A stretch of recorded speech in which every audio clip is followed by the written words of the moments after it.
Hi guys, welcome to a brand new episode of AB in the Films. Well, you've been waiting for this since I did the Meg review over 2 months ago. And here we go. My favorite shark movies. You guys probably already have an idea of what those are because I've talked about these a lot over the past 7 years. And you saw me talk a lot about this in the 100th episode, but I think I'm going to go over them again. Because after talking about the Meg, I feel that this is important to discuss these. And it's a topic that I am interested in talking about, so here we go. I'm going to do a quick run through of this real quick, and then we'll talk about the movies.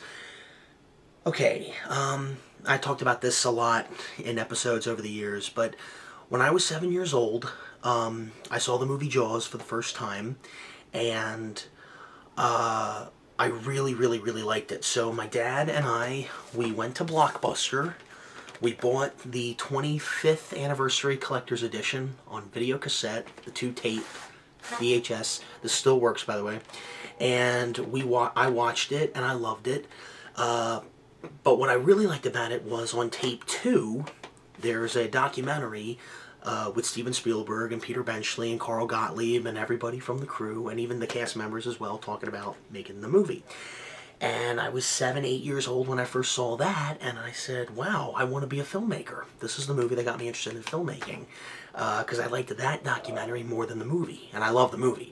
So that really got me interested in wanting to make movies. So from that point on, I wanted to be a filmmaker, because before I saw Jaws, I wanted to be an actor. I was interested in acting. Now I wanted to be a director. But it also got me interested in not marine biology, I would say, but sharks in general. I was a shark fanatic. When I was in grade school, I would draw shark comics. I would draw shark comic books. I had a shark puppet. I had one of those little hand puppets that you put on and it was a shark, you know? I was a big fan of the Camden River sharks. Like in New Jersey, anything with sharks I was obsessed with. There was actually a book, and I still have it to this day. I used to get it out a lot at my library in grade school. I know this is for elementary school kids, but I was just obsessed with this book as a kid. I rented this a lot, and then I finally ended up buying it when I was in the 5th grade. I've had it ever since, so I've had this book for about 15 years now. And it's filled with facts about sharks and pictures of sharks and different imagery and all the different kinds of sharks you can imagine, like bull sharks, great white sharks, everything you can imagine. This, I honestly thought, was a still from Jaws, only because it is a great white. Doesn't that look like they took that right out of Jaws? Doesn't it? Kind of does. So anyway, I was a big shark fanatic. I even got, in the 7th grade, Peter Benchley's final book before he passed away, Shark Life. I went to the museum one time. I took a picture of a live shark swimming in the museum. So, or the aquarium, as I should say. So, totally into sharks, totally interested. So whenever I saw a shark movie, I was really impressed and happy and surprised to see a new shark movie because I was a Jaws fanatic. So that was 2000, 2001, and this went on up until I was about maybe 11 or 12, actually even 13, 14 years old. So we're talking 2000 to 2007. That's a long time, right? So within that period of time, shark movies have come out, and shark movies came out before that, and I hadn't seen them, and then I sat down and watched them. So Jaws, we've all seen it, we all know what it is, we all love it. It's a movie that got me interested in filmmaking, okay? Believe it or not. Thank you, Mr. Spielberg. So, really love that movie. I've talked about it so many times on the show. We've all seen it. We all know it. Then I saw Jaws 2. Love it. Love it. It's the best of the sequels. I think everybody can pretty much say that, right? So, yeah. Jaws and Jaws 2. I like the first one a little more than the second one, but the second one, it's enjoyable. It's fun. I like it. It's interesting. I like seeing the characters back again. I wish Richard Dreyfuss had been in it. That's my only problem with it. But other than that, it was good. It was suspenseful. It was interesting. I liked seeing the characters. I liked the whole sailboat situation, the helicopter coming down on the water. You know what that scene's about. The scene where the shark dies, I feel, is a little weak. Just a little bit compared to the first one. You know, but, you know, it was good. It was good. I liked it. Okay. Then when I was... But now here's something else that you should know. Before I saw Jaws, I saw a movie called Titanic. We all know that movie. I saw that on the big screen when it came out in December of 1997. I was blown away by the fact that when the ship turned over, all that stuff... I mean, never mind the fact that everybody's dying on the boat. I mean, to a little 4-year-old kid, watching that on the big screen and watching that ship sink, that was the coolest thing I had ever seen. It was, to a little 4-year-old. But, so, I really liked Titanic. My dad showed me a movie a couple of years later called The Poseidon Adventure. And he said, think Titanic, but the ship turns upside down. I said, okay, I gotta see that. A couple of months later after The Poseidon Adventure, this is around, this was right around the time I saw Jaws. So 2000, 2001, 2002, somewhere around there. This movie came on TV. Samuel L. Jackson is in it. You all know what it is after saying that. It's a little movie, came out in the summer of 1999, directed by Mr. Renny Harlin, called Deep Blue Sea. Guys, I know it can be cheesy. I know the CGI is crap. But I couldn't help myself. When I was a little kid, after watching Jaws and getting interested in sharks, seeing this movie was awesome. Okay? And I've said this before. If you take Jaws, Alien, and The Poseidon Adventure, you put them in a blender, you get Deep Blue Sea. Think about it. Deep Blue Sea, what is it about?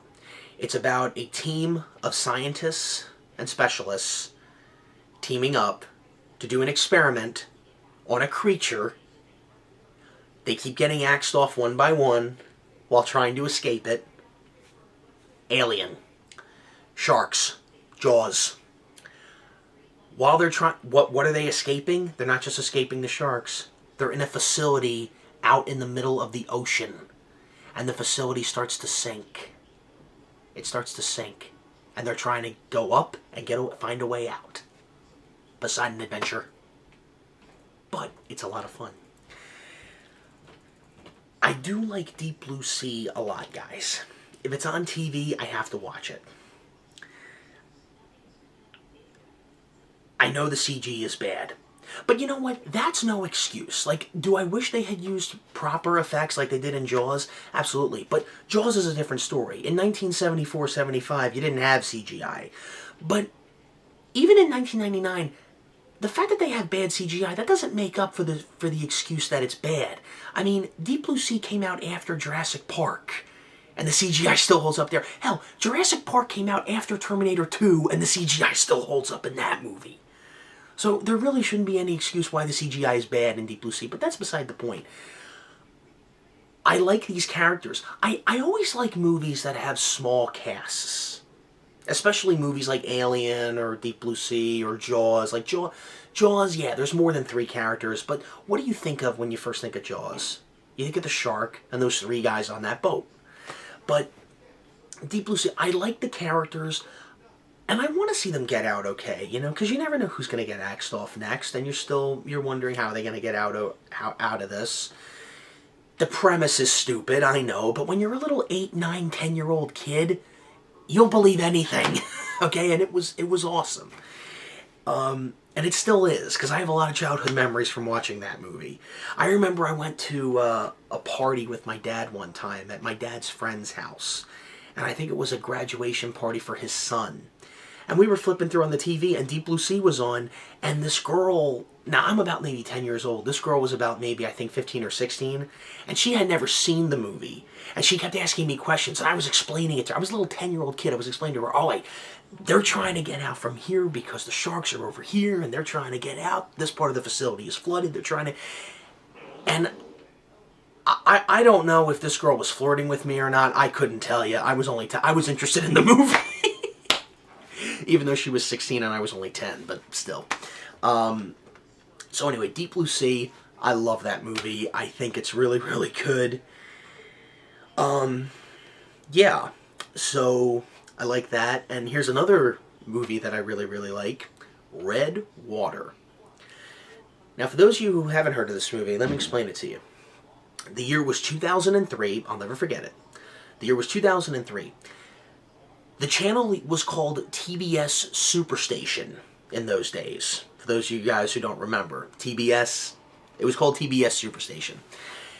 They were releasing this new movie. It wasn't in, I don't think it played in theaters. I think it was a direct-to-television movie. And it was coming out, and I remember seeing ads for it. Now, this was 2003, so I was really in, I was 10 years old that year, so I was still into the whole shark thing. And this movie was coming out called Red Water, and they were showing clips on television during commercials and stuff saying it's coming on television Friday night. And I was at my uncle's house that night. And I remember, and my uncle knew I was in love with the movie Jaws. He knew I had a shark fetish, and he was saying, all right, everyone gather around. We're going to watch Red Water.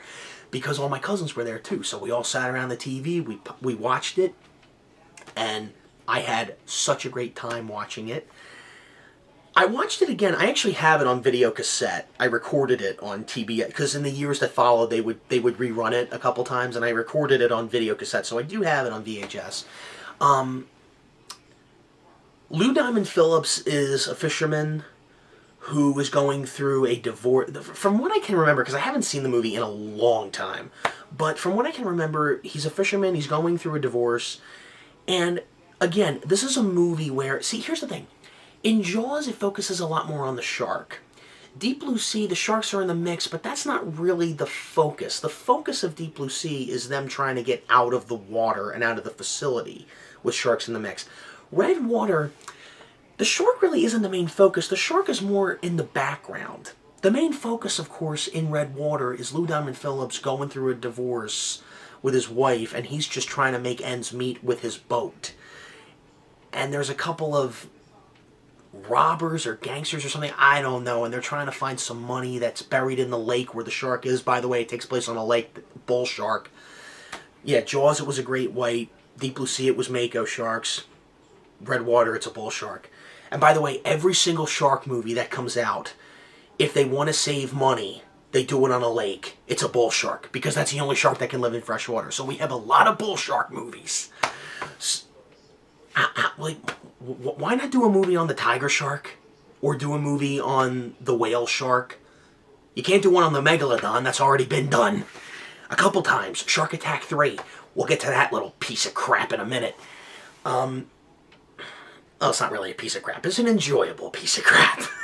But anyway, Red Water.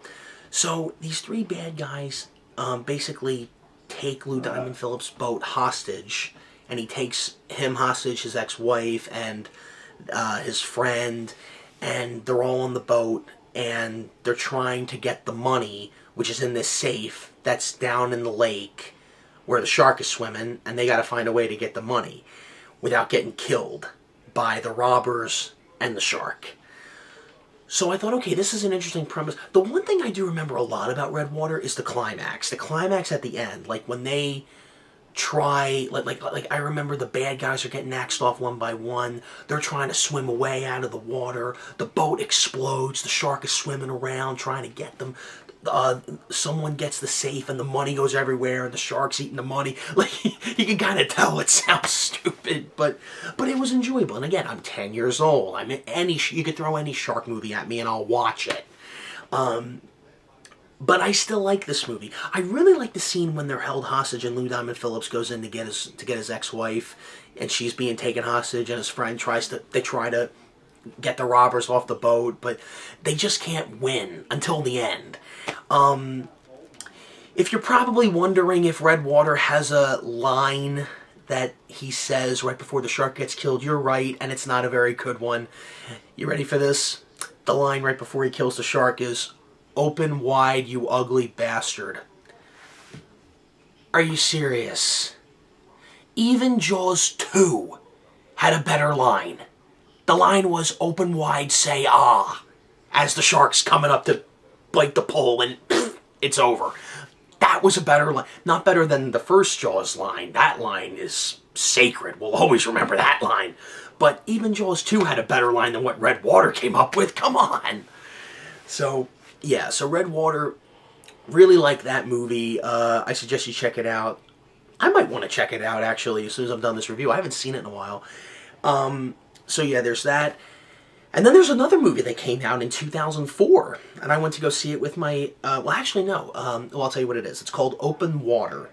And this was made by a family couple. It wasn't made by a studio. It was made by a husband and wife. They got 2 actors.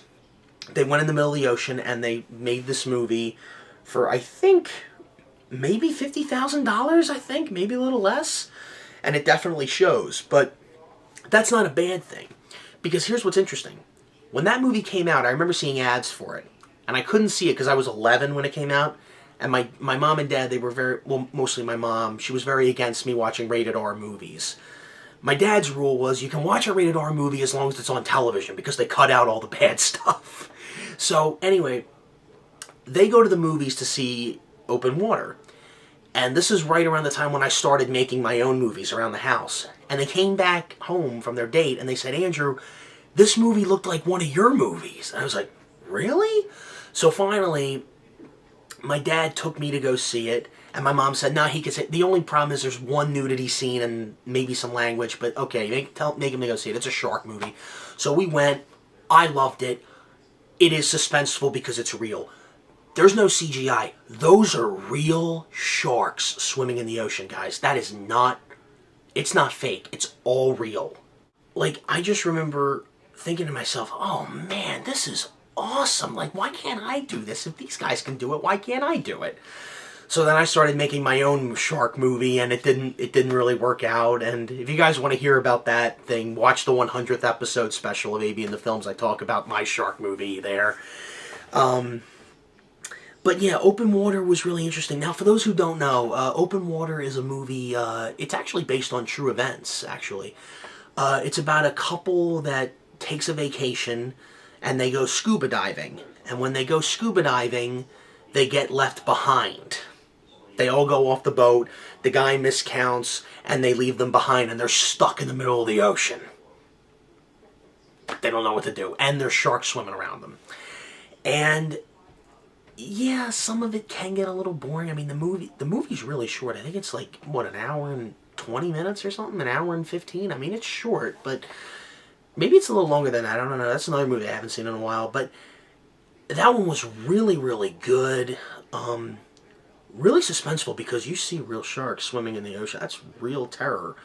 They didn't really get eaten, but oh my gosh, when Blanchard Ryan, I think her name is, when she goes underwater to see what's going on, there's like hundreds of sharks swimming around, hundreds of tiger sharks, I think they're tiger sharks, hundreds of them swimming around. Like, you got nowhere to go, man. That is freaky, man. But yeah, Open Water was really, really good. So those are the shark movies that I grew up with that I really, really like. Now let's give a quick shout out to the other ones, whether they're good or bad. The Shark Attack movies. They are enjoyably bad to watch. It's like watching The Room, guys. Shark Attack 1, 2, and 3, the Megalodon.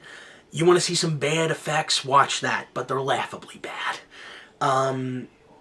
Shark Night 3D came out in September 2011. I'm going to be honest with you here. I saw that with Sarah Paxton. Sarah Paxton's in that movie.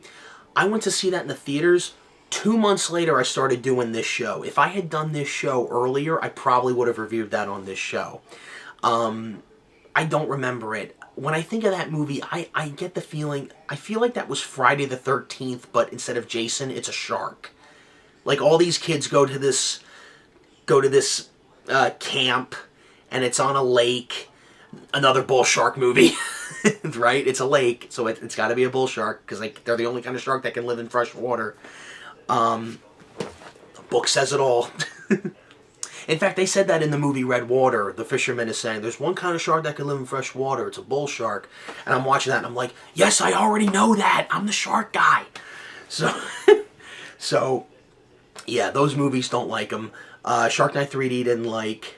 You know what I thought of the Meg? Sharknado and the Sharknado sequels, I'm not even going to take them seriously because they did not take them seriously. End of story.